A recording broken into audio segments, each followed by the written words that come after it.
Hello दोस्तों, मेरा नाम मोहम्मद आलम। आज के हम कुछ इंटरनेशनल खबरों पर चर्चा करेंगे। तो सबसे पहले हम आपको गाजा की खबर बता दें। इजराइल के रक्षा मंत्री ने पूरे गाजा को खाली करने का आदेश दिया है।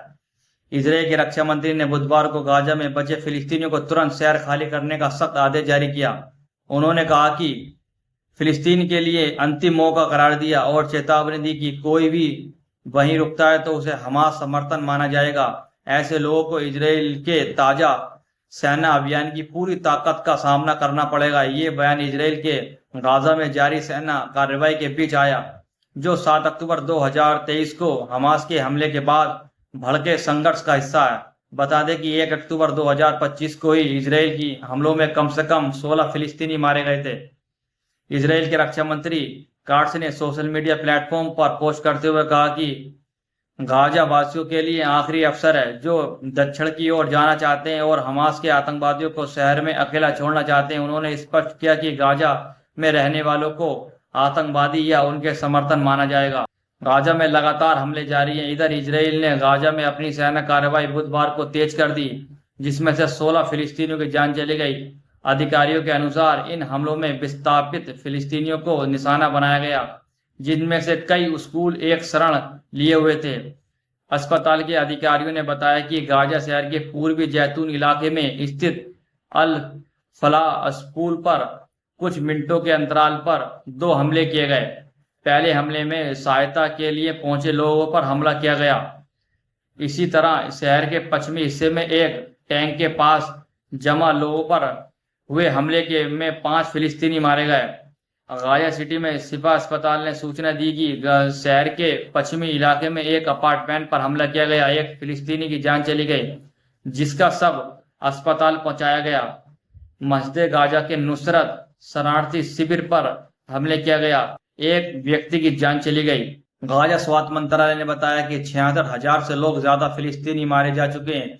1,70,000 फिलिस्तीनी घायल हो चुके हैं। हमास के एक अधिकारी ने बताया कि जो डोनाल्ड ट्रंप की तरफ से 20 सूत्रीय प्रस्ताव पेश किया गया, हमास को अभी उस पर विचार कर रहा है। उस पर अभी समय लग सकता है, ये हमास के एक अधिकारी ने बताया।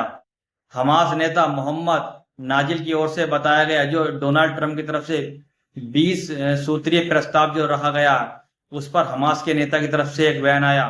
हम पुष्टि करते हैं कि हम अपने लोगों के हितों और नरसंहार को रोकने के लिए चिन्हित हैं और हम इसे जारी नहीं रहने देंगे। हम योजना पर अपनी स्थिति बहुत जल्द घोषित करेंगे और इसमें देरी नहीं होगी।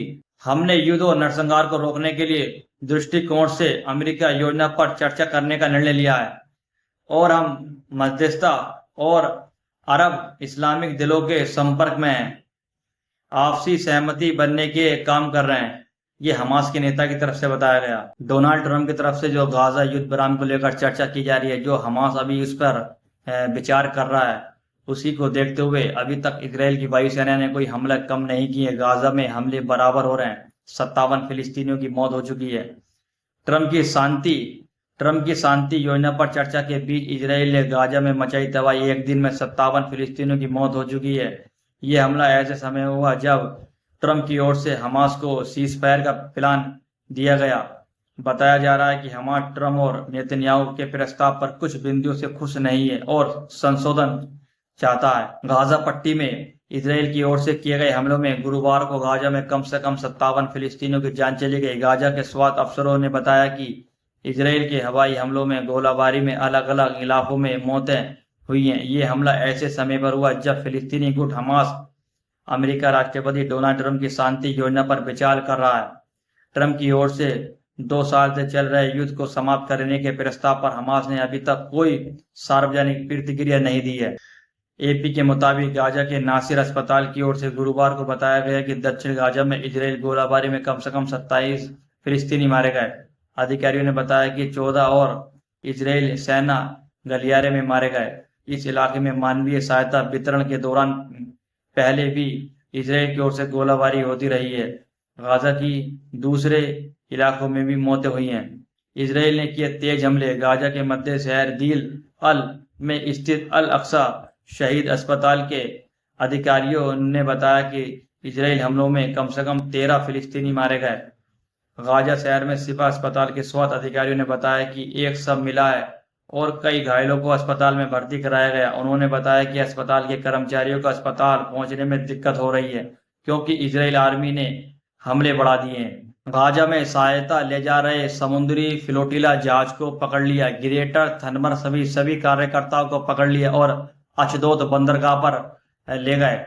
उसी को देखते हुए इजराइल के रक्षा मंत्री वैन गविन ने उन्हें उकसाया। इजराइल के रक्षा मंत्री वैन गविन ने आज अशदोद बंदरगाह पर पहुंचे और उन्हें उकसाने वाला बयान दिया। ये गाजा में शिशु फॉर्मूले और सहायता भेजने का प्रयास करने के लिए उन्हें आतंकवादी कहा। जो भी ग्रेटर थर्मल सभी कार्यकर्ताओं को जो गाजा में सहायता लेकर जा रहे थे उन्हें आतंकवादी कह दिया। ये इजराइल के जो रक्षा मंत्री हैं वैन गविन ने उन्हें आतंकवादी कहा। अशदोद बंदरगाह पर जैसे ही इजराइल की नौसेना ग्रेटर थनबर को और सभी कार्यकर्ताओं को लेकर पहुंची और उनके जो भी जहाज थे सभी को का अपहरण कर लिया। उसी को देखते हुए हमास की तरफ से एक बयान जारी करते हुए और हमास ने कई रॉकेट अशदोद बंदरगाह पर भी दागे। हमास आंदोलन की सेना शाखा अल कसाम ब्रिगेड ने ट्रंप की योजना पर अपने तरीके से प्रतिक्रिया व्यक्त की। कल उन्होंने गाजा से रॉकेट से अशदोद पर हमला किया। जो इजराइल की नौसेना ने ग्लोबल फ्लोटिला जहाज को जो अपहरण किया, हमास ने पहले ही चेतावनी दी थी हम उनकी सुरक्षा करेंगे जो गाजा में सहायता लेकर आ रहे हैं। उसी को देखते हुए हमास ने कई रॉकेट से अशदोद बंदरगाह पर हमला किया।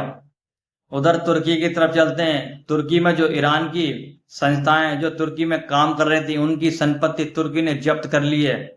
तुर्की ने ईरान के यूरेनियम संवर्धन और परमाणु गतिविधियों से जुड़े दर्जनों व्यक्तियों और संस्थाओं की संपत्ति जब्त की लिए। ये तुर्की की तरफ से बताया गया। इस रिपोर्ट में फिर कोई नई रिपोर्ट के साथ हाजिर होते हैं।